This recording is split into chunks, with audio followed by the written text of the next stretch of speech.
أمن هذا الذي يرزقكم إن أمسك رزقه بل لجوا في عتب ونفور أفمن يمشي مكبا على وجهه أهدى أمن يمشي سويا على صراط مستقيم قل هو الذي أنشأكم وجعل لكم السمع والأبصار والأفئدة قليلا ما تشكرون قل هو الذي ذراكم في الأرض وإليه تحشرون ويقولون متى هذا الوعد إن كنتم صادقين قل إنما العلم عند الله وإنما أنا نذير مبين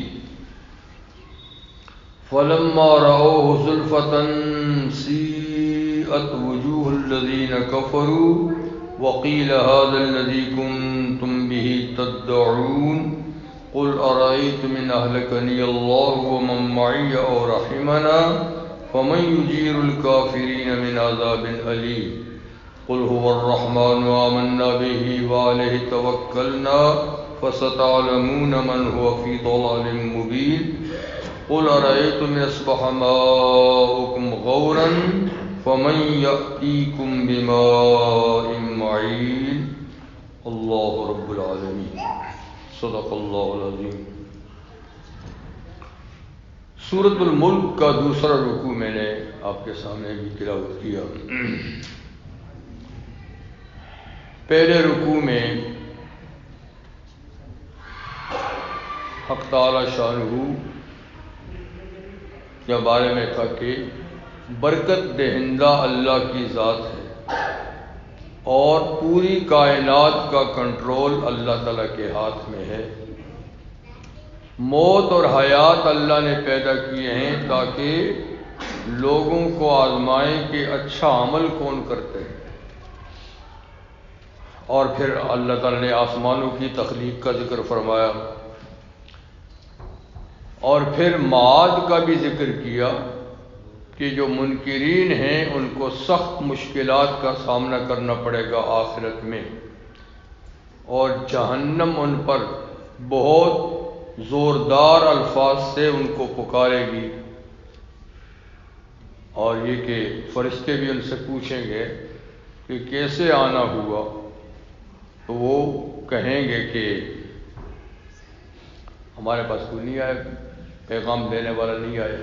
کبھی کہیں گے کہ آیا لیکن ہماری بدقسمتی کہ ہم نے بات مانی نہیں، لیکن ان حیل و حجت سے وہاں کچھ بنے گا نہیں، چاہے انکار کریں چاہے اقرار کریں، ان کو اپنے اس دنیا کے عمل کا جو کچھ کیا تھا اس کا بھگتنا پڑے گا۔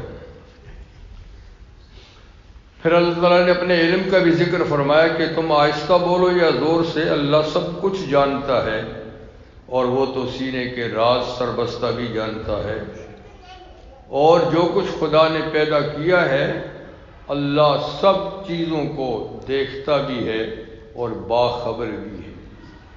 کوئی چیز اللہ کی نظر سے مخفی نہیں، کوئی آواز اس سے پوشیدہ نہیں، اور اپنی مخلوق کے ذرے ذرے سے واقفیت رکھتا ہے اللہ۔ آج جو آیات تلاوت کی اس میں بھی اللہ تعالیٰ اپنی صفات بیان فرماتے ہیں، قدرت کاملہ بیان فرماتے ہیں، جس سے اللہ کے حقوق کا پتہ چلتا ہے کہ اللہ تعالیٰ کے کتنے حقوق ہیں ہم پر۔ هو الذی جعل لکم الارض ذلولا، جس دھرتی پہ تم چلتے ہو، اٹھتے ہو، بیٹھتے ہو، کام کرتے ہو، استعمال کرتے ہو، کبھی یہ نے سوچا کہ اللہ وہ ذات ہے جس نے تمہارے لیے اس زمین کو عاجز بنایا۔ ذلول ذلیل کا مبالغہ ہے، ذلیل کہتے ہیں نا عاجز، مسکین، تو زمین کو تمہارے لیے ذلول یعنی بالکل عاجز بنایا ہے۔ جو معاملہ اس کے ساتھ تم کرنا چاہتے ہو، کبھی زمین نے انکار نہیں کیا کہ مجھ پہ بلڈنگ کیوں کھڑی کرتے ہو جی، مجھے کھودتے کیوں ہو، مجھ پہ ٹریش کیوں ڈالتے ہو، مجھ پہ پھول کیوں اگاتے ہو، جو چاہو اس کے ساتھ کرو۔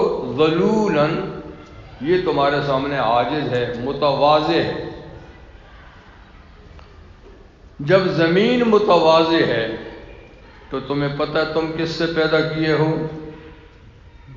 تم بھی تو مٹی سے پیدا کیے ہو، تم بھی تو زمین سے پیدا کیے ہو، تمہاری اصل بھی زمین ہے، تو تمہیں بھی متواضع رہنا چاہیے۔ یہ اکڑ کیا ہے؟ انبیاء کرام کے مقابلے میں، صلحاء کے مقابلے میں، اللہ کے احکامات کے مقابلے میں اپنی بات چلانا، یہ غرور، یہ تکبر کیا تمہیں زیب دیتا ہے؟ جب زمین ذلول ہے، تمہاری ہر بات مانتی ہے، تم اسی سے تو پیدا ہوئے ہو۔ تم سے بھی اللہ تواضع چاہتے ہیں، عاجزی چاہتے ہیں، اخبات چاہتے ہیں۔ بشر المخبتین، اے نبی آپ عاجزی اور تواضع کرنے والوں کو خوشخبری سنائیے۔ اور اللہ تعالیٰ مختال فخور، شیخی باز، اکڑنے والے کو پسند نہیں کرتے۔ اسی کسی نے کہا فکن اردن لینبت فیک ورد، اے انسان مٹی بن جا، زمین بن جا، تاکہ تیرے اندر پھول کھلے۔ تو مٹی سے پیدا ہوا ہے تو مٹی بن جا، تواضع کر کے تجھ میں اچھے اعمال، اچھے اخلاق، اچھی عادات کے پھول کھلے۔ فَإِنَّ الْوَرْدَ مَنبَتُهُ التُّرَابُ، کہتے ہیں کہ پھول کھلنے کی جگہ مٹی ہوتی ہے، پتھروں پہ پھول نہیں کھلا کرتے، پتھروں پہ پھول نہیں کھلا کرتے۔ تو اللہ وہ ہے کہ جس نے تمہارے زمین کو ذلول بنایا، عاجز۔ دوسری آیت میں اسی سپارے کی آخری سورت میں مرسلات میں ہے، أَلَمْ نَجْعَلِ الْأَرْضَ كِفَاتًا أَحْيَاءً وَأَمْوَاتًا، کیا ہمیں زمین کو سمیٹنے والی نہیں بنائی، سنبھالنے والی نہیں بنائی؟ تمہارے زندوں کو بھی سنبھالتی ہے، مردوں کو بھی سنبھالتی ہے۔ زندوں کو اپنی پیٹھ پہ سنبھالتی ہے، مر جاتے ہو تو پیٹ پہ سنبھالتی ہے۔ کبھی انکار نہیں کیا کہ اس کو مجھ میں دفن نہیں کرو، تو ایسی عاجز ہے۔ فَامْشُوا فِي مَنَاكِبِهَا، سو تم چلو اس کے کندھوں پر۔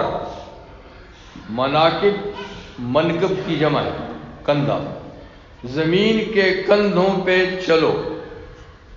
کندھوں سے مراد ہے یعنی زمین میں جو بھی چلنے کی جگہ ہیں، وادیاں ہیں، میدان ہیں، یہ کندھے ہیں۔ بعض کہتے ہیں کہ اس سے پہاڑ مراد ہے، جیسے کندھا اوپر ہوتا ہے تو پہاڑ بھی اونچے اونچے ہیں، تو اس کے پہاڑوں پہ چلو۔ پہاڑوں پہ چلنے کے لیے بھی اللہ تعالیٰ نے رستے بنائے ہیں، اور میدانوں میں تو رستے ہیں، مطلب کہ زمین میں چلو پھرو، اس کے کندھوں پہ چلو پھرو۔ وَكُلُوا مِن رِزْقِهِ، اور اس کے اندر سے ملنے والی روزی کھاؤ۔ تو یہ رہن سہن کے لیے بھی، چلنے پھرنے کے لیے بھی ایک مناسب جگہ ہے۔ نہ اللہ نے اس کو دلدل بنایا ہے کہ اس میں دھانسی جائے کوئی، اور نہ اس کو پتھر بنایا ہے کہ اس کے اوپر چلنا بیٹھنا مشکل ہو جائے۔ تو ایسی زمین بنائی ہے کہ آرام سے کھدائی کرو تو کھد جاتی ہے، ہل چلاؤ، ہل چلاؤ، نہریں کھود کے نکالو تو اس کو انکار نہیں ہے، اور اس کے اوپر بلڈنگ کھڑی کرو تو کوئی انکار نہیں ہے۔ ٹنوں سامان رکھ دو، دھنستی نہیں ہے، اور تھوڑا سا کوریدنے لگ جاؤ تو کورید سکتے ہو۔ تو نہ اتنی نرم کہ چیز دھنس جائے، نہ اتنی سخت کہ کھدے ہی نہیں، اور پھر اس کو ہمارے لیے اللہ نے ویئر ہاؤس بنایا ہوا ہے۔ جتنی انسان کی خوراک اور ضروریات ہیں وہ سب کی سب زمین کے اندر رکھی ہیں۔ فصلیں یہاں اگتی ہیں، سبزیاں یہاں اگتی ہیں، گھاس یہاں اگتی ہے، اور زمین کے اندر اللہ تعالیٰ نے کتنی معدنیات رکھی ہیں، لوہے کی کانیں، چاندی کی کانیں، سونے کی کانیں، پتہ نہیں کیا کیا چیزیں، قیمتی پتھروں کی کانیں۔ تو ایک بہت بڑا نظام ہے جو زمین کے اندر رکھا ہوا ہے، اور وقتاً فوقتاً ان کو نکالتے ہیں اور ہم استعمال میں لاتے ہیں۔ تو اس میں موجود روزی کھاؤ، وَإِلَيْهِ النُّشُورُ، اور یہ یاد رکھو کہ یہیں کے بن کے مت رہو، یہیں ہمیشہ تم نے رہنا نہیں ہے، وَإِلَيْهِ النُّشُورُ، یہاں کی ڈیوٹی پوری کرنے کے بعد اللہ ہی کی طرف پلٹ کے جانا ہے اور اسی کے سامنے حاضری دینی ہے، اور جب اللہ کے سامنے حاضری دو گے تو پھر یہاں کی نعمتوں کے بارے میں اللہ سوال بھی کرے گا۔ ثُمَّ لَتُسْأَلُنَّ يَوْمَئِذٍ عَنِ النَّعِيمِ، صرف یہ نہیں کہ نعمتیں کھائیں اڑائیں مزے کیے، پھر تم سے پوچھا بھی جائے گا ان نعمتوں کے بارے میں کہ میاں یہ نعمتیں تمہیں دنیا میں ملی تھیں، شکر کیا کیا؟ تو اس بات کو بھی یاد رکھو کہ الہ النشور، ہمیشہ یہیں رہنا نہیں بلکہ اللہ کی طرف تمہارا نشور ہے اور تمہاری حضوری ہے، حساب کتاب دینا ہے اور پھر جزا اور سزا بھی پانی ہے۔ أَأَمِنْتُم مَّن فِي السَّمَاءِ أَن يَخْسِفَ بِكُمُ الْأَرْضَ فَإِذَا هِيَ تَمُورُ، نشور تو قیامت کے دن ہوگا، ٹھیک ہے، سب لوگ اکٹھے اٹھیں گے، وہ حساب کتاب دیں گے، لیکن یہ بھی نہ سمجھو کہ اس یوم نشور سے پہلے، قیامت سے پہلے تمہیں کچھ نہیں کہا جائے گا، بلکہ خوف رکھو اس سے پہلے بھی کچھ حادثہ آ سکتا ہے، دنیا میں بھی کوئی قیامت صغرا تم پہ آ سکتی ہے، قیامت کبریٰ سے پہلے، بڑی قیامت سے پہلے کوئی چھوٹی قیامت بھی آ سکتی ہے، اس لیے بے خوف ہو کر مت پھرو، بے خوف ہو کر مت۔ أَأَمِنْتُم مَّن فِي السَّمَاءِ، کیا تم اس ذات سے بے خوف ہو، امن میں ہو،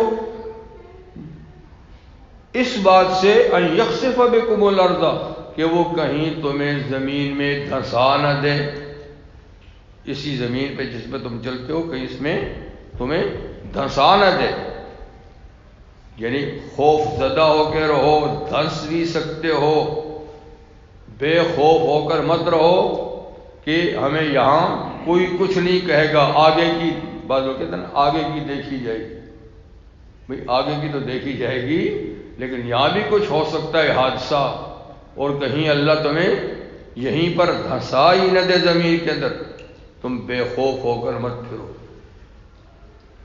یہاں ایک بات یہ کہ اللہ تعالیٰ نے فرمایا کہ من فی السماء، کیا تم اس خدا سے بے خوف ہو جو آسمانوں میں ہے؟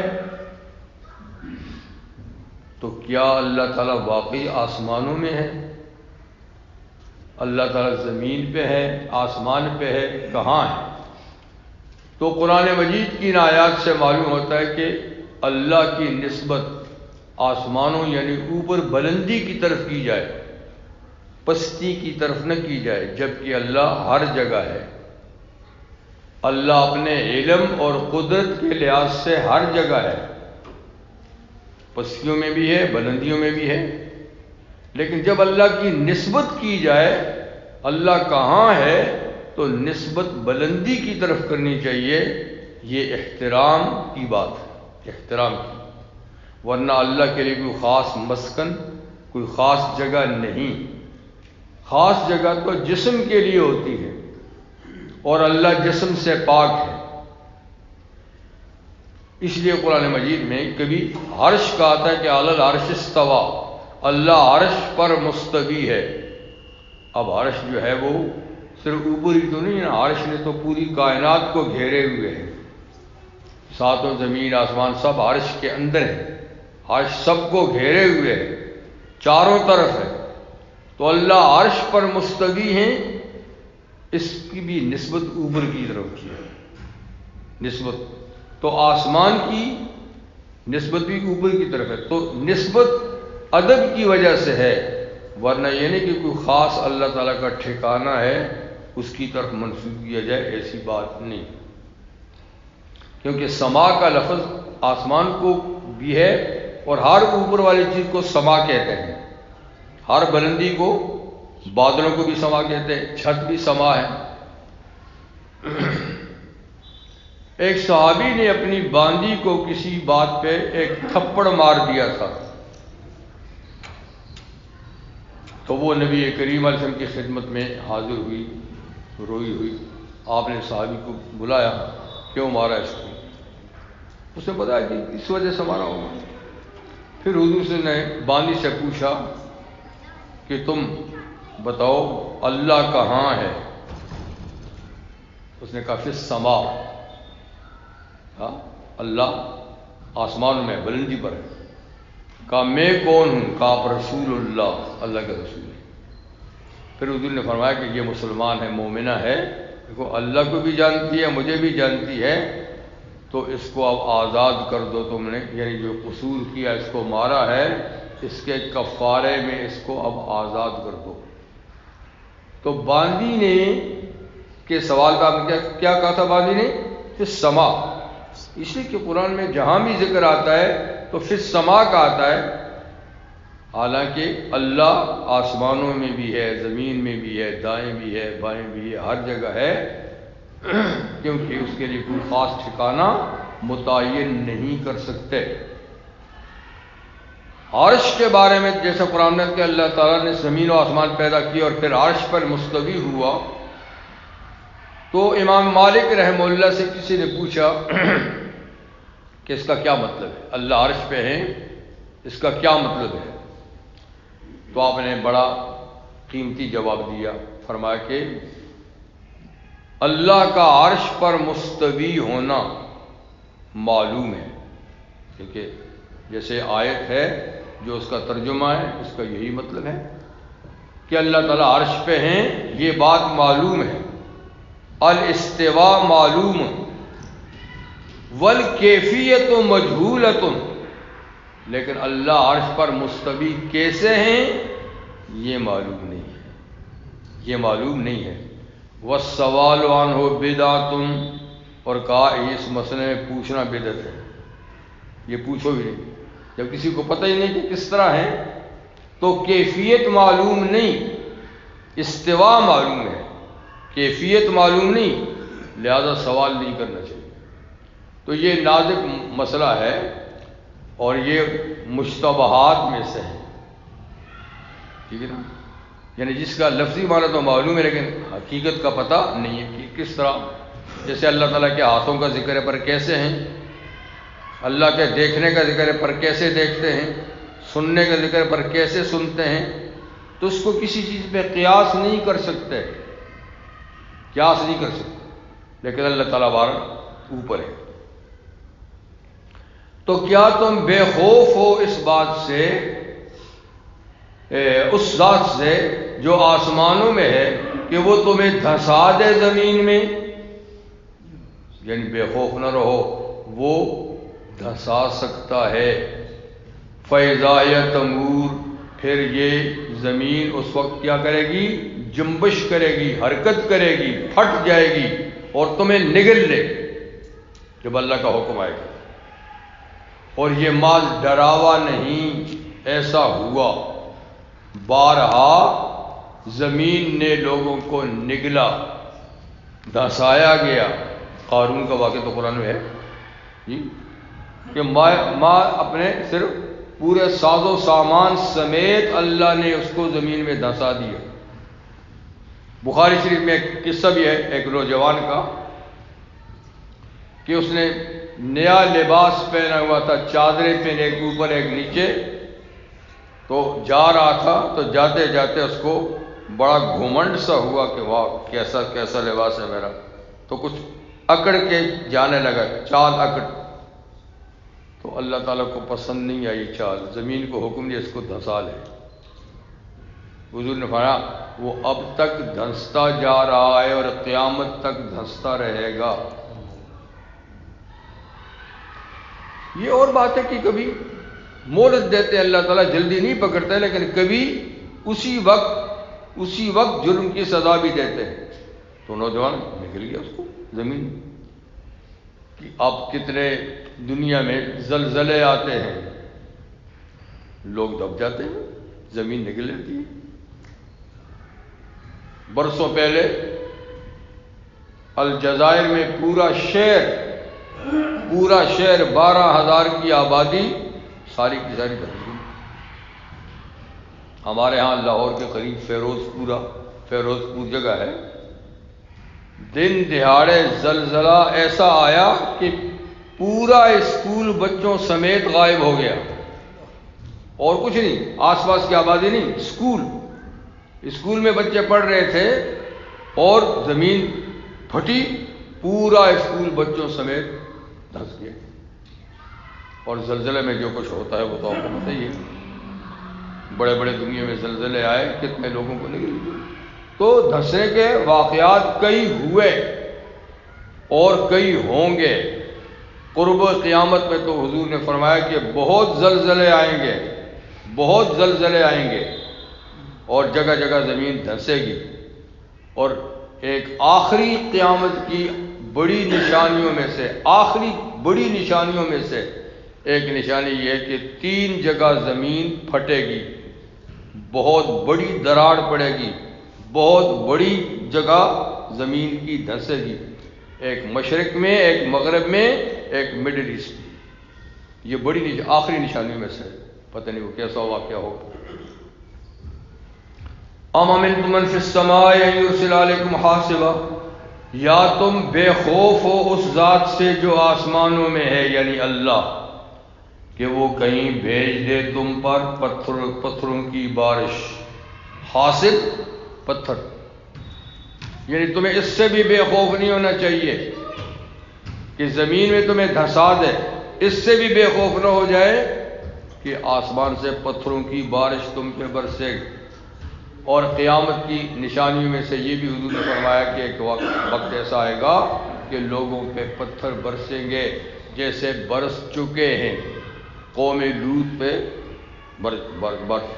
پتھروں کی بارش ہوئی، اور جو بڑے بڑے اولے کبھی پڑتے ہیں وہ بھی تو پتھر ہی، کتنا نقصان ہوتا ہے اس سے۔ سن 1935 میں لاہور میں آدھے کلو کے اولے پڑے، آدھا کلو، وہ کسی کے سر پہ پڑے گا تو بچے گا؟ تو یہ بھی پتھروں کی بارش ہے۔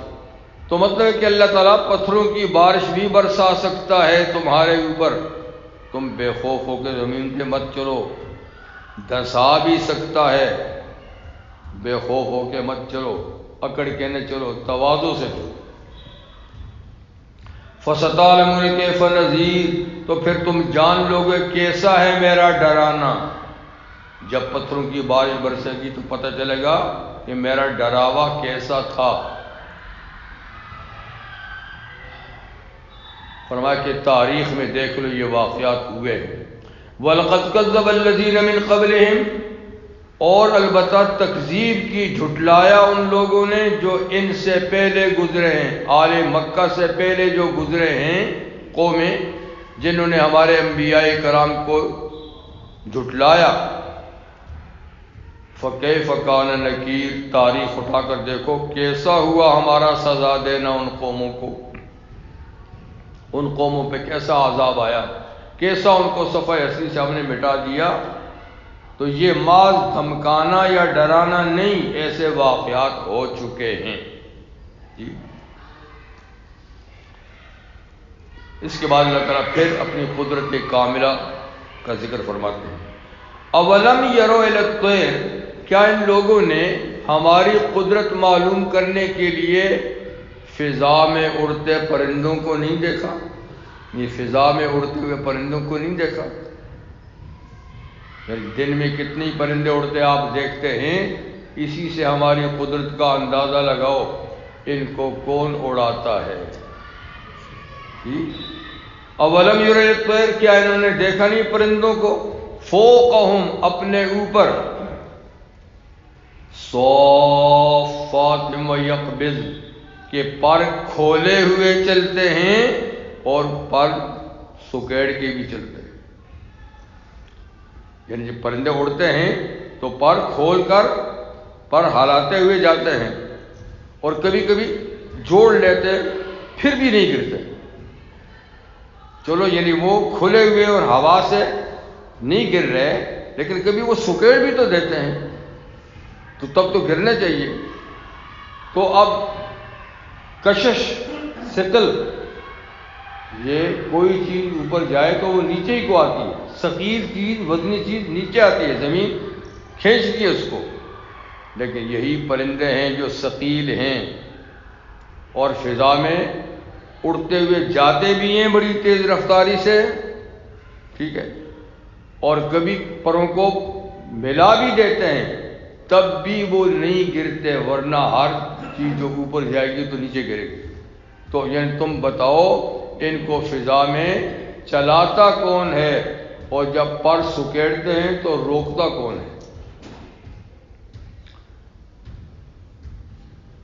ما یمسکہن الا الرحمن، نہیں روکتا ان کو فضا میں مگر صرف رحمان روکتا ہے، ورنہ قاعدے کے مطابق یہ نیچے گرنے چاہیے، نیچے گرنے چاہیے۔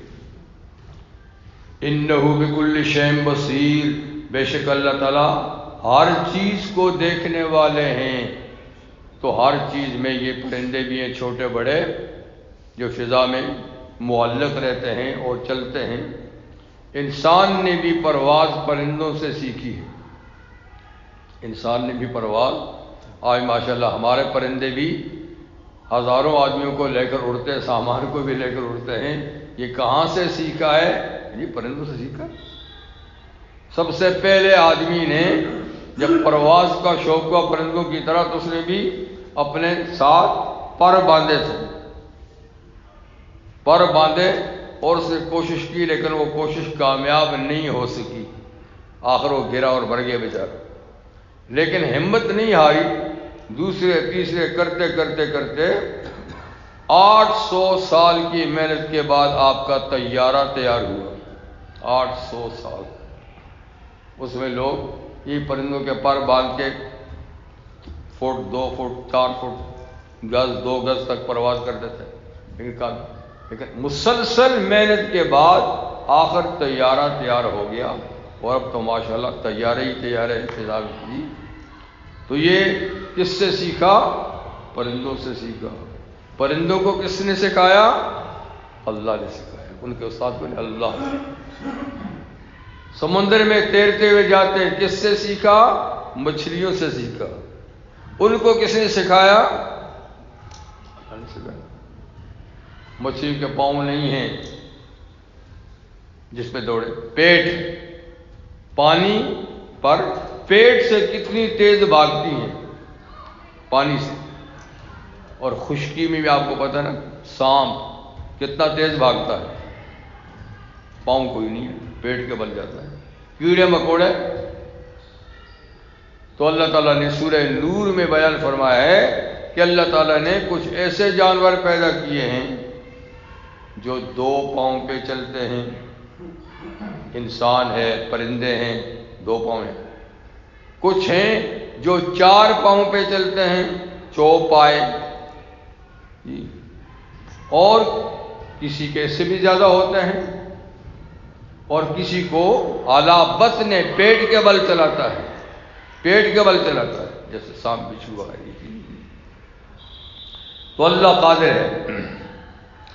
امن ھذا الذی هو جند لکم ینصرکم من دون الرحمن، کیا وہ شخص یا شخصیات ہوا جند لکم جو تمہاری فوج ہیں، فوج کی طرح تمہارے پاس یعنی بکثرت ہیں، یعنی بت، یعنی تم نے خداؤں کی ایک فوج بنا رکھی ہے، خداؤں کی ایک فوج بنا رکھی ہے، مورتیاں ہی مورتیاں ہیں، بت ہی بت ہیں۔ ینصرکم من دون الرحمن، کیا اللہ کے مقابلے میں یہ سارے مل کے بھی تمہاری مدد کر لیں گے؟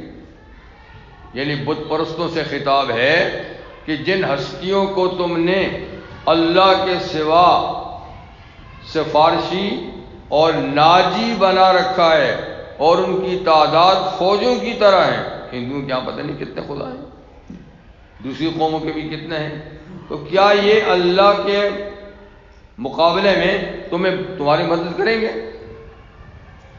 مطلب کیا کریں گے؟ وہ تمہارے اپنے ہاتھ کے بنے ہوئے ہیں، تم نے خود بنائے ہیں، خود تم ان کو خریدتے ہو، گھروں میں رکھتے ہو، اور خود ہی ان کے سامنے جھاگ جوڑتے ہو، ان کی پوزیشن بھی ہے۔ نہرو جو انڈیا کا پہلا پرائم منسٹر تھا، ظاہر بات تو بڑا لیڈر تھا، بڑا سمجھدار آدمی تھا، لیکن ان لوگوں کی سمجھداری کا کوئی پتہ نہیں ہے، ادھر سمجھدار ہیں ادھر احمق ہیں، پرستش کسی کرتے ہیں، خدا کس کو سمجھتے ہیں، ادھر دیکھیں تو کچھ بھی نہیں، ادھر دیکھیں تو یہ بہت بڑا لیڈر ہے۔ تو اس نے ایک بک لکھی، کتاب لکھی ہے، اور اس پہ اپنے مذہب پہ تنقید کی، مذہب چھوڑا پھر بھی نہیں لیکن تنقید تو کر دیا۔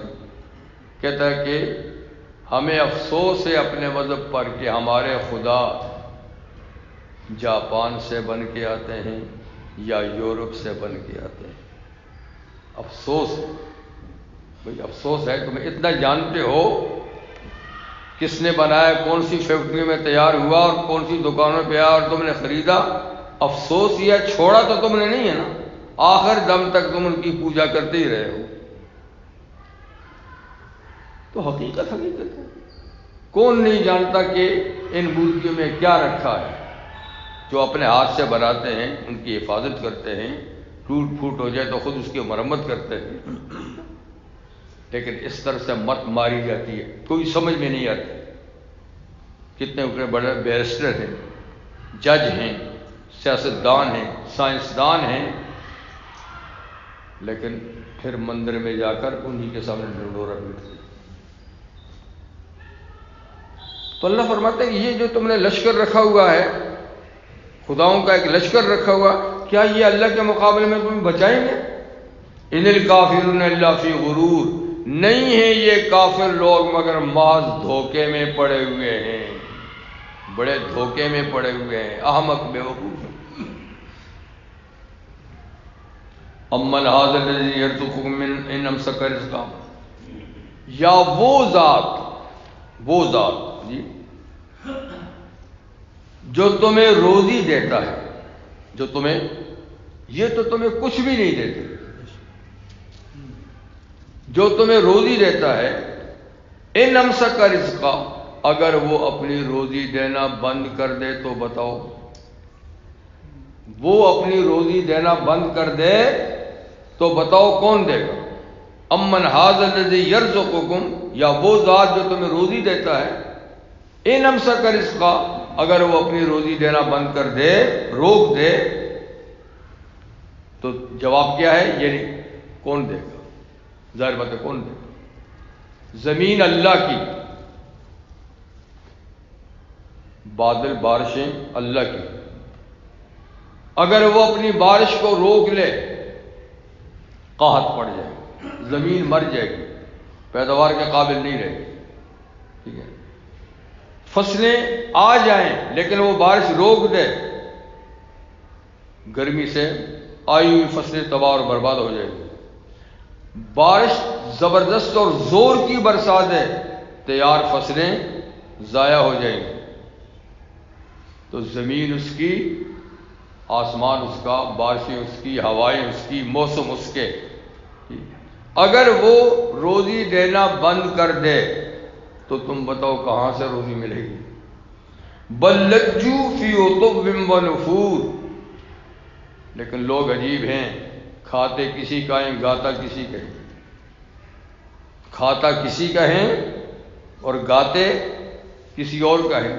بل لجوا فی عتو و، بلکہ یہ لوگ گھسے ہوئے ہیں سرکشی میں اور نفرت میں، ان کو یہ بات پسند ہی نہیں آتی جو اللہ کی بات کوئی کرے تو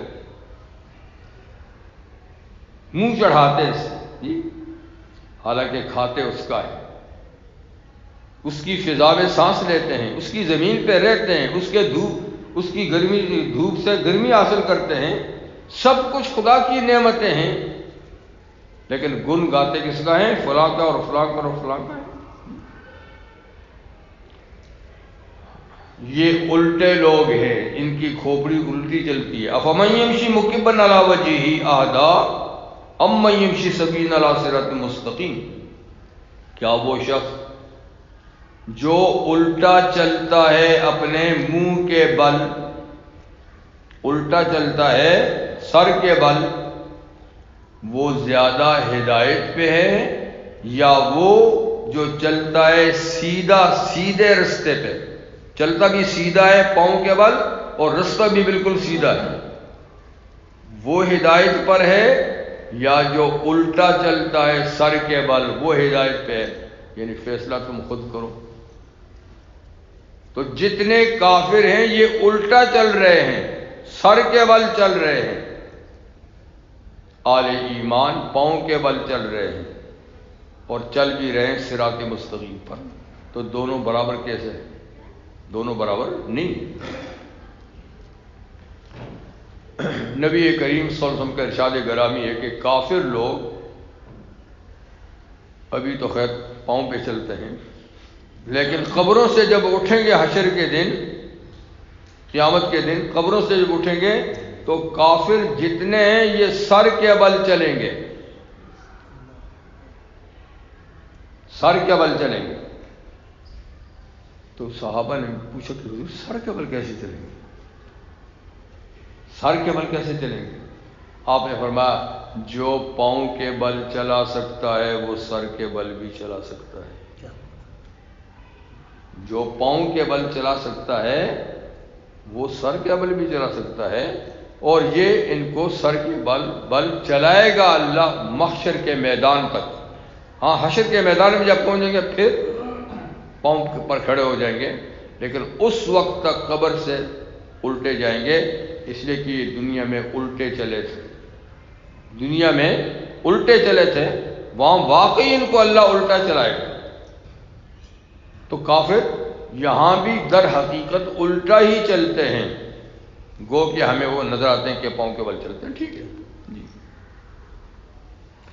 قل هو الذی انشأکم وجعل لکم السمع والابصار والافئدہ، کہہ دیجئے محمد صلی اللہ علیہ وسلم اللہ وہ ذات ہے جس نے پیدا کیا تم کو۔ تو سب کا پیدا کرنے والا کون ہے؟ اللہ۔ اللہ خالق کل شیء، ہر چیز کا پیدا کرنے والا اللہ ہے۔ اور بالخصوص وَجَعَلَ لَكُمُ السَّمْعَ وَالْأَبْصَارَ وَالْأَفْئِدَةَ، اللہ نے تمہارے لیے کان بنائے، آنکھیں بنائیں اور دل بنائے۔ تو یعنی سب جسم اللہ نے پیدا کیا، ناخن ایک بال تک اللہ نے پیدا کیا، لیکن خاص تین چیزوں کا ذکر الگ سے کیا کہ اللہ نے تمہیں پھر آنکھیں، کان اور دل دیا۔ حالانکہ ہر چیز جو اللہ نے دی ہے اس کی کوئی قیمت دنیا میں نہیں لگ سکتی، اور جو اللہ نے دی ہے ساری دنیا مل کر اس کا مثل نہیں بنا سکتی۔ آرٹیفیشل بہت کچھ لوگوں نے بنائے ہوئے ہیں، لیکن جو اللہ نے بنایا ہے وہ ناخن بھی کوئی نہیں بنا سکتا۔ یوں تو ناخن کی بڑی دکانیں ہیں جی، لیکن جو اللہ نے بنایا ہے یہ سارے مل کے نہیں بنا سکتے۔ کوئی لیبارٹری دنیا میں نہیں جو ایک ناخن وہی بہے نہیں بنا جو اللہ نے بنایا ہے۔ بال بہت سے بنا کے لگا رہے ہیں سروں پر، لیکن جو بال اللہ نے پیدا کیا ہے ساری دنیا مل کے ایک بال نہیں بنا سکتی۔ تو ایک ایک جسم کا حصہ، پارٹ ایسا ہے کہ جس کی کوئی قیمت لگا سکتا ہی نہیں، اس دنیا میں لگ نہیں سکتی۔ لیکن اللہ نے پھر بھی تین چیزوں کا خاص طور پہ ذکر کیا، یہیں پر نہیں کیا، کئی اور آیتوں میں بھی ہے، وہ کان، آنکھ اور دل۔ یہ مطلب ہے کہ یہ خاص اعضاء ہیں، خاص جسم کے پارٹ ہیں۔ ان میں دل جو ہے وہ تو سب کا سربراہ ہے۔ تمام اچھی بری باتیں کہاں پیدا ہوتی ہیں؟ دل میں پیدا ہوتی ہیں۔ اچھے اخلاق، برے اخلاق، اچھی خصلتیں، بری خصلتیں، سب کا مرکز کیا ہے؟ دل ہے۔ اور اسی طریقے سے اس کی دھڑکن سے پورا جسم چلتا بھی ہے۔ تو ظاہری حیات کا ذریعہ بھی یہ اور روحانی حیات کا ذریعہ بھی یہ، کہ اس میں اچھے اخلاق پیدا ہوں گے نجات ہوگی، برے پیدا ہوں گے جہنم میں۔ تو بہرحال دل رئیس الاعضاء ہے، اسی لیے انبیاء کرام کی محنت کا مرکز دل ہوتا ہے، وہ اس کا اسپیشلسٹ ہے انبیاء کرام دل، کہ حضور نے فرمایا کہ الا ان فی الجسد لمضغہ، انسان کے جسم میں ایک پیس ہے گوشت کا، لوتھڑا ہے گوشت کا چھوٹا سا، اذا صلح صلح الجسد کلہ، جب وہ تندرست ہوتا ہے تو سارا جسم تندرست ہوتا ہے، وَإِذَا فَسَدَتْ فَسَدَ الْجَسَدُ كُلُّهُ، جب وہ بگڑ جاتا ہے تو سارا نظام جسم کا بگڑ جاتا ہے۔ فرمایا کہ الا وہی القلب، وہ دل ہے۔ مجھے یہ ڈر ہے دل زندہ تو نہ مر جائے، کہ زندگانی عبارت ہے تیرے جینے سے۔ یوں بھی دل مر گیا تو مر گیا آدمی، ٹھیک ہے، اور روحانی طور پہ بھی دل مر گیا تو مر گیا آدمی، وہ ایسی چلتی بلتی لاش ہے۔ دل زندہ ہے تو ٹھیک ہے۔ تو انبیاء کرام کی محنت اس پہ ہوتی ہے کہ دل ٹھیک ہو، دل ٹھیک ہو، یہ ٹھیک ہے، سارا سسٹم ٹھیک ہے، سارے اعضاء اسی کے پارٹ، اس کی پولیس والے، اس کی فوج، سب جو دل کہتا ہے وہ سب کچھ کرتا ہے، ہاتھ بھی وہی کرتا ہے، پاؤں بھی وہی کرتا ہے، اور وہ بگڑ جائے تو پھر ہاتھ پاؤں بھی بگڑ جاتے ہیں، آنکھ بھی بگڑ جاتی ہے، زبان بھی بگڑ جاتی ہے، پھر سب کچھ کھول پھول انسان بکتا رہتا ہے۔ تو سب سے اہم بات دل ہے، ٹھیک، اسی لیے افئدہ، دیکھو اللہ نے تم کو دل دیا ہے، اس میں کوئی ایسی چیز نہ بالنا نہ ڈالنا، اور اس زمین میں کوئی ایسی چیز کاشت نہ کرنا جو کانٹے بن جائے اور کل کو مصیبت کا ذریعہ بن جائے۔ اس میں اچھے اعمال، اچھے کردار، اچھے اخلاق، اس کے اندر یہ ڈالو، تاکہ دل ٹھیک ہوا تو سارا جسم ٹھیک ہو جائے گا، ہاتھ بھی ٹھیک کام کریں گے، آنکھیں بھی کریں گے۔ دوسری چیز کان اور آنکھ، یہ دونوں چیزیں ذریعہ علم ہیں، اور علم کے بغیر اللہ کی معرفت ہوتی نہیں ہے، کہ بے علم نتما خدا را شناخت، بغیر علم کے خدا کو نہیں پہچان سکتے۔ اور علم حاصل کرنے کے دو آلے ہیں، یا آدمی سن کے علم حاصل کرتا ہے یا دیکھ کے۔ کئی چیزیں ہم دیکھ کے معلوم کر لیتے ہیں، کئی دوسروں سے سن کے معلوم کرتے ہیں، یہ علم کے ذرائع ہیں۔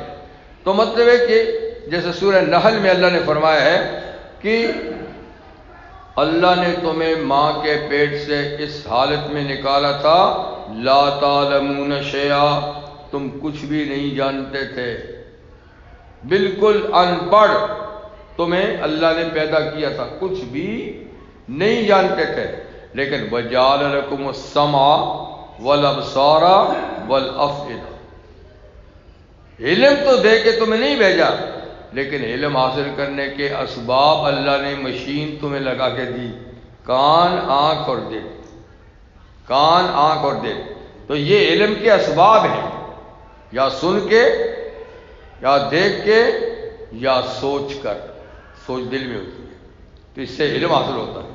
اس لیے اللہ نے یہاں بھی ذکر کیا کہ دیکھو اللہ نے تمہیں پیدا کیا، بے شک ہاتھ دیے، سر دیا، پاؤں دیے، سارے جسم کے اعضاء دیے، لیکن خاص طور پہ تمہیں کان دیے، آنکھ دی اور دل دیا۔ پھر فرمایا قلیلا ما تشکرون، تم میں بہت کم ہوئے جو شکر بجا لائیں ان بڑی بڑی نعمتوں کا۔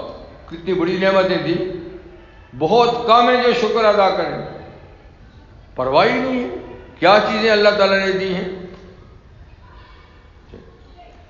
اور سورہ بنی اسرائیل میں ان السمع والبصر والفؤاد کل اولئک کان عنہ مسئولا، کان، آنکھ اور دل کے بارے میں پوچھیں گے ہم تم سے، سوال کریں گے قیامت کے دن، کہاں استعمال کیے، کیا کام ان سے تم نے لیا۔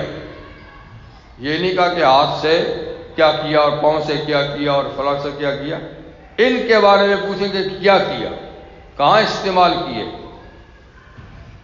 تو جس غرض کے لیے اللہ نے یہ آزاد دیے، یہ زندگی دی، یہ جسم دیا، اللہ اس کے بارے میں پوچھیں گے کہ اس کو استعمال کہاں کیا. اگر صحیح جگہ استعمال کیا یہ شکر ادا ہو گیا، اور اگر غلط جگہ استعمال کیا یہ ناشکری. آنکھ سے جو دیکھنے کا کہا تھا وہی دیکھا یا حرام کو دیکھا، کان سے حرام چیز سنی یا جائز چیز سنی، دل میں اچھی سوچ لائی یا غلط لائی، تو اللہ تعالیٰ پوچھیں گے. اس لیے بہت خیال کرنے کی ضرورت ہے، خاص طور پہ ان کو استعمال کرنے میں، کہ شکر کیا ہے، جس کام کے لیے یہ آزادی ہیں ان میں استعمال کرنا. ناشکری کیا ہے، اس سے ہٹ کر غلط چیز میں استعمال کرنا. قل هو الذی ذراکم فی الارض والیہ تحشرون، کہہ دیجئے اے محمد صلی اللہ علیہ وسلم، اللہ وہ ذات ہے جس نے تم کو زمین میں پھیلایا. جیسے دوسری آیت میں ہے کہ تم کو ایک مرد ایک عورت سے پیدا کیا اور پھر ایک مرد ایک عورت سے تم کو زمین میں پھیلایا. آج دنیا بھری ہوئی ہے، ایک مرد ایک عورت کی اولاد سے دنیا بھری ہوئی ہے، تو تمہیں اتنی کثرت سے پھیلایا کہ آج دنیا آباد ہے ماشاءاللہ. لیکن یہ نہ سمجھو کہ پھیلتے ہی رہو گے. وَإِلَيْهِ تُحْشَرُونَ، ایک دن آئے گا کہ سارے کے سارے اللہ کے سامنے جمع بھی کیے جاؤ گے. جب جمع کیے جاؤ گے تو پھر تم سے حساب بھی لیا جائے گا، تم سے حساب بھی لیا جائے گا. جی اب جب حساب کی بات آتی ہے تو یہ بڑے بدکتے تھے کافر لوگ کہ ہم تو آزاد ہیں، کوئی حساب کتاب نہیں، کوئی موت کے بعد حیات زندگی نہیں، کوئی جنت دوزخ نہیں، کچھ نہیں. جی پھر کہتے تھے آپ لوگ بار بار اس بات کا ذکر کرتے ہو کہ حساب کتاب کے لیے جمع ہونا ہے، حساب کتاب کے لیے جمع ہونا ہے، کب ہونا ہے؟ تاریخ بتاؤ. وَيَقُولُونَ مَتَىٰ هَٰذَا الْوَعْدُ إِن كُنتُمْ صَادِقِينَ، اور یہ لوگ کہتے ہیں کہ یہ وعدہ کب پورا ہوگا، اگر تم سچے ہو اے مسلمانوں تو تاریخ بتاؤ، کب حاضری ہوگی اللہ کے سامنے، کب دوبارہ زندہ ہوں گے، یعنی قیامت کے بارے میں بتاؤ کب. تو یہ سوال ہوتا تھا مذاق اڑانے کا، کیونکہ ظاہر بات ہے کہ قیامت کی تاریخ تو کسی کو معلوم نہیں ہے، نہ کسی رسول کو معلوم ہے، کسی فرشتے کو معلوم ہے. اللہ نے قیامت کا علم کسی کو دیا ہی نہیں. تو یہ مذاق اڑاتے تھے کہ دیکھو یہ نعمت نہیں بتا سکتے، نہیں بتا سکتے، ہے ہی نہیں نا، اس لیے بیسیوں باتیں بتاتے ہیں پر یہ نہیں بتا سکتے، ہے ہی نہیں تو کیسے بتائیں گے. لیکن یہ سوال کبھی کبھی مسلمان بھی کرتے تھے، لیکن ان کا سوال اور نوعیت سے تھا، ان کا اور نوعیت سے. یہ اعتراض کے طور پہ، مسلمان معلومات کے طور پہ. ایک سیدھا سادہ صحابی حضور کے پاس آ کر حضور متی الساعہ، قیامت کب ہوگی؟ یعنی آپ کی زبان مبارک سے سنتے ہیں قیامت ہوگی تو کب ہوگی؟ آپ نے بھی پیار سے کہا کیا تیاری کی ہے تو نے؟ ڈیٹی پوچھتا ہے کہ کچھ تیاری بھی کی ہے، کیا تیاری کی ہے تو نے؟ اس نے پھر سادگی سے جواب دیا کہ حضور کچھ بہت زیادہ نماز روزہ کا سرمایہ تو نہیں ہے، لیکن اللہ اور اللہ کے رسول کی محبت کا سرمایہ ہے میرے پاس. یعنی نماز روزہ فرائض کی حد تک کرتا ہوں، بہت زیادہ نفلی عبادات تو نہیں کرتا، بہت سرمایہ تو نہیں اکٹھا کیا، لیکن اللہ اللہ کے رسول کی محبت کا سرمایہ ماشاءاللہ ہے. اور سنا ہے کہ اللہ سے ملاقات قیامت ہی کے دن ہوگی، آگے پیچھے نہیں ہو سکتی. آپ سے تو ماشاءاللہ اب بھی ہوتی ہے، تو قیامت کب ہوگی؟ تو دیکھیے یہ بھی سوال تھا، اور اس کو بھی جواب دیا، لیکن یہ اور نوعیت کا ہے، یہ چاہنے کا ہے، اعتراض نہیں. یہ اعتراض کرتے تھے کب ہے تو بتاؤ کب ہے. قل آپ فرما دیجئے انما العلم عند اللہ، آپ کے دل کے قیامت کا علم فقط اللہ کو ہے، قیامت کا علم فقط اللہ کے پاس ہے. مجھ سے سوال ہی بے معنی ہے، اس لیے کہ انما انا نذیر مبین، میں تو کھلم کھلا ڈرانے والا ہوں کہ قیامت آ رہی ہے، حساب کتاب ہوگا، جنت دوزخ ہے. جی، اور یہ اعمال جہنم میں جانے کے ہیں، یہ جنت میں جانے کے ہیں، میں تو یہ چیزیں بتانے کے لیے آیا ہوں، ڈیٹ فکس نہ بتا سکتا ہوں، نہ مجھے بتائیے گی، میں تو جو میری ڈیوٹی ہے وہ پوچھو، یہ کیا پوچھتے ہو، یہ میری بات ہی نہیں ہے۔ تو خیر اللہ تعالیٰ نے فرمایا کہ اکاد اخفیہا، قریب ہے کہ میں قیامت کے علم کو چھپائے رکھوں، کسی کو بھی نہیں بتاؤں گا۔ اچانک آئے گی، بغتتاً، بالکل اچانک آئے گی، سب لوگ اپنی معمول کی زندگی گزار رہے ہوں گے، خواب و خیال میں بھی نہیں ہوگا کہ آج قیامت ہوگی۔ دکاندار دکان پہ بیٹھا ہوگا، زمیندار ہل چلا رہا ہوگا، کارخانے دار کارخانے میں ہوگا، جی، کوئی اپنے گھر کا حوض لپائی کر رہا ہوگا، کوئی جانور کا دودھ نکال رہا ہوگا، کسی نے روٹی رکھی ہوگی کھانے کے لیے سامنے، لقمہ اٹھائے گا لیکن منہ تک لے جانے کی اجازت نہیں ہوگی کہ قیامت کا بگل بج جائے گا۔ اتنی اچانک آئے گی، اللہ نے اس کا علم کسی کو دیا نہیں ہے۔ ہاں، اللہ نے اپنے انبیاء کرام کو نشانیاں ضرور بتائی ہیں کہ جوں جوں یہ نشانیاں دنیا میں ظاہر ہوں تو سمجھو کہ قیامت آ رہی ہے، آ رہی ہے، آ رہی ہے، آ رہی ہے، لیکن فکس وقت کسی کے پاس نہیں۔ جی، فلما رأوہ زلفۃ، جب قیامت کو یہ بالکل قریب دیکھیں گے، اس وقت ان کی باتیں کھلی رہیں گی نہیں، منہ سکڑ جائیں گے۔ جب دیکھیں گے اس کو قریب آتے ہوئے، سیئت وجوہ الذین کفروا، بدنما ہو جائیں گے کافروں کے چہرے۔ قیامت جب آئے گی تو ان کے چہرے کھلے ہوئے نہیں رہیں گے، سکڑ جائیں گے، بدنما ہو جائیں گے۔ وقیل ھذا الذی کنتم بہ تدعون، اور کہا جائے گا یہ ہے وہ دن جس کا تم سے وعدہ کیا تھا کہ آئے گا، آئے گا، تم کہتے تھے نہیں ہے، نہیں ہے، نہیں ہے، اب آ گیا دیکھو۔ تو پھر ان کی حالت یہ غیر ہو جائے گی۔ پھر کافر کبھی کبھی کہتے تھے اپنے آپ کو جھوٹی تسلی دینے کے لیے، اور کیا ان سے جھگڑا کرنا ہے، چھوڑو، آخر یہ ایک دن مر جائیں گے، ختم ہو جائیں گے، ان کا مشن بھی ختم ہو جائے گا، یہ قیامت کی کہانیاں، یہ سب کچھ چھوڑو۔ کبھی کبھی یوں طفل تسلیاں اپنے آپ کو دیتے تھے کہ کیوں ان کے ساتھ، یعنی مسلمانوں کے ساتھ کیوں مغز کھاتے ہو، کیوں بار بار پوچھتے ہو، چھوڑو ان کو، رہنے دو، کب تک جئیں گے، آخر یہ بھی ختم ہو جائیں گے، ان کا مشن بھی ختم ہو جائے گا۔ تو اللہ تعالیٰ فرماتے ہیں کہ آپ کہہ دیجئے اگر میں چلا بھی گیا مشن نہیں جائے گا۔ قُلْ أَرَأَيْتُمْ، آپ فرما دیجئے یہ تو بتاؤ، ان اہلکنی اللہ ومن معی، اگر اللہ تعالیٰ مجھے موت کی نیند سلا دیں اور ان کو بھی جو میرے ساتھ ہیں صحابہ، یہ بھی سارے دنیا سے چلے جائیں، میں بھی چلا جاؤں، اور رحمنا، یا اللہ ہم پہ رحم فرمائے، کچھ اور بھی ہمیں موقع دے، یا جو بھی اللہ نے ٹائم مقرر کیا اس پہ بھیج دے، یا کچھ اور موقع دے، تو ہمارے رہنے یا جانے سے تمہارا کیا ہوگا؟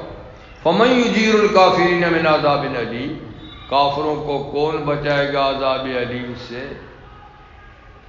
کافروں کو کون بچائے گا عذاب علیم سے؟ مطلب کہ ہمارے رہنے یا جانے سے تمہارا کیا ہوگا؟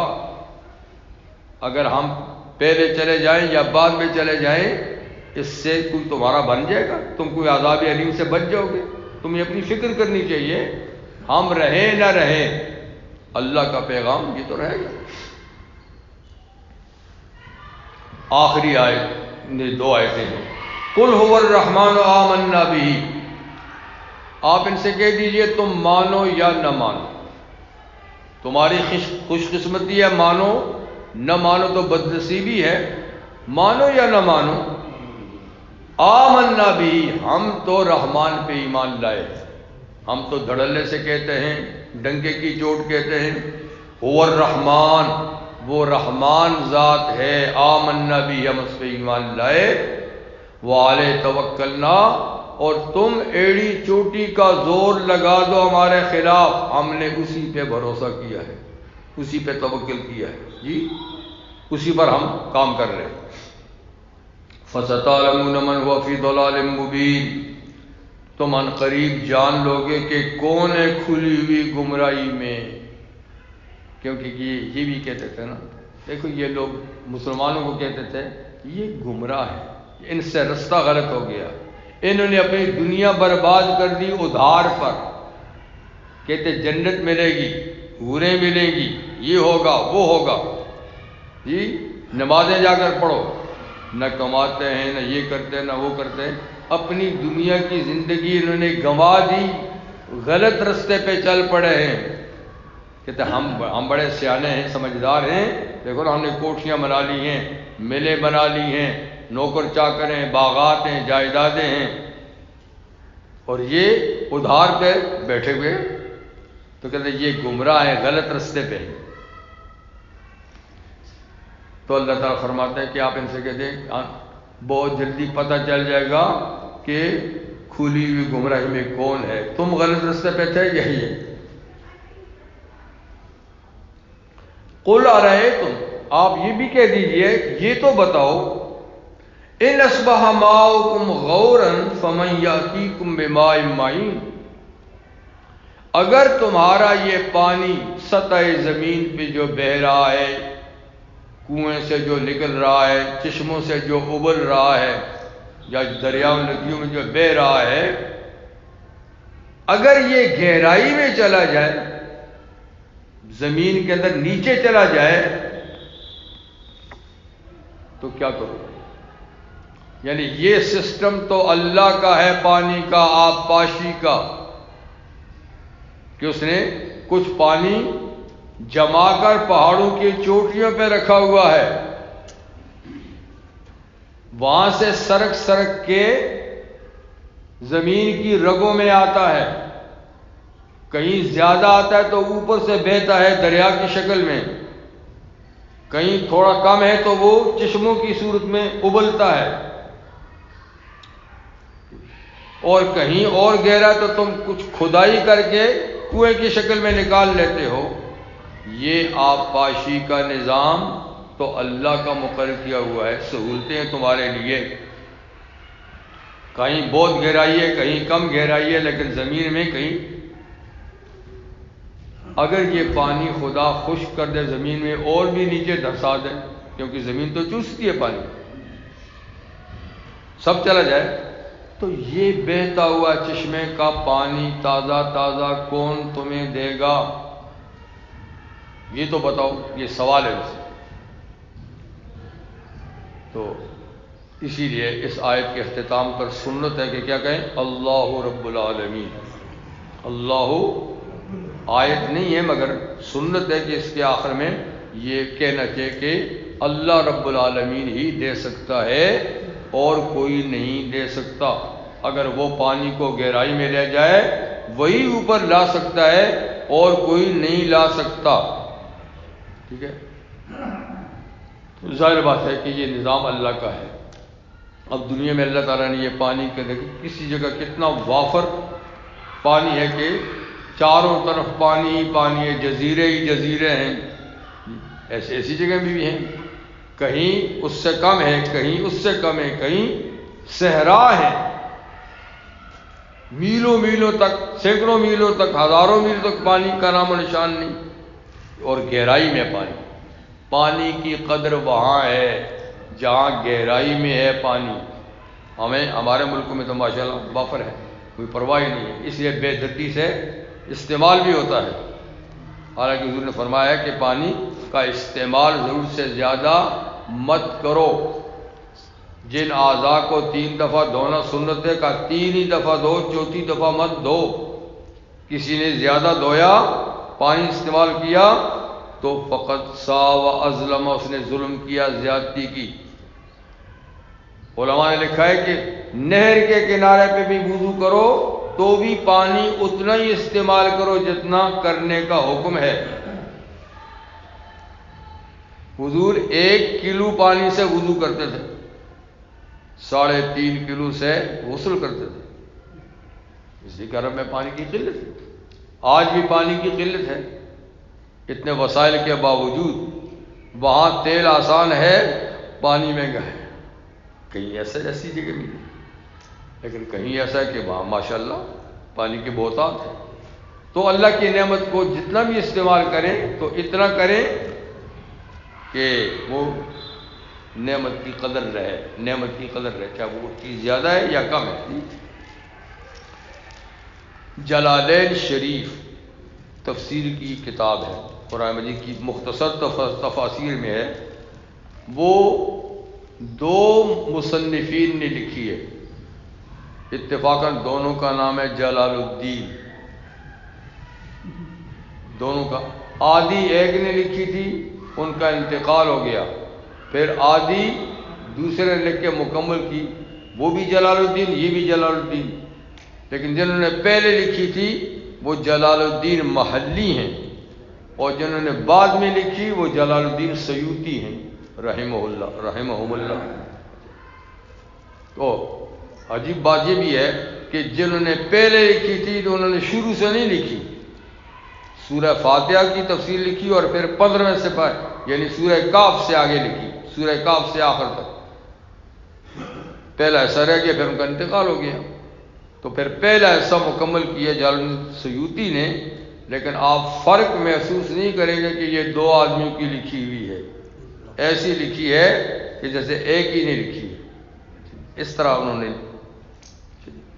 خیر، جلال الدین محلی نے جو تفسیر لکھی ہے اس میں اس آیت کے نیچے ایک فلسفی کا قصہ لکھا ہے کہ یہ آیت جو آخری آیت پڑھی ہم نے، یہ جب پڑھی گئی تو ایک فلسفی تھا، اپنے خیال میں بڑا عقل مند آدمی تھا، کہ اس میں اللہ پوچھتے ہیں کہ اگر پانی کو میں گہرائی میں لے جاؤں تو کون تمہیں چشمہ دار پانی نکال کے دے گا، یہ مطلب ہے نا۔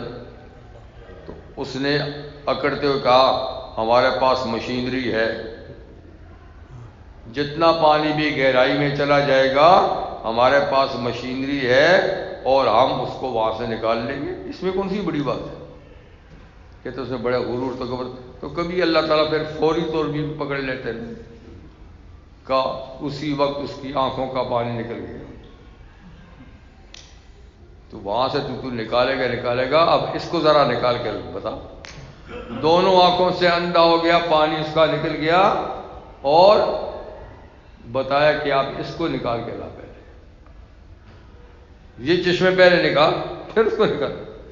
تو ایسے بیوقوف لوگ ہوتے ہیں اسی باتیں کرنے والے۔ بھائی اللہ جو کچھ کہتے ہیں وہ اللہ ہے، ان کی قدرت کو چیلنج کرتا ہے، جس نے چیلنج کیا فوراً پکڑو۔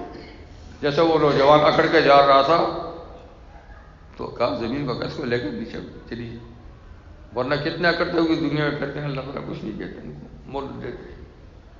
تو یہ سورہ ملک تھی جو آج اختتام پذیر ہوئی۔ اللہ تعالیٰ اس کے مضامین پہ ہمیں غور و فکر کرنے کی توفیق عطا فرمائے، اور اس کے مطابق اپنا عقیدہ اور عمل رکھنے کی توفیق عطا فرمائے۔ وآخر دعوانا الحمد للہ رب العالمین۔ سبحان اللہ۔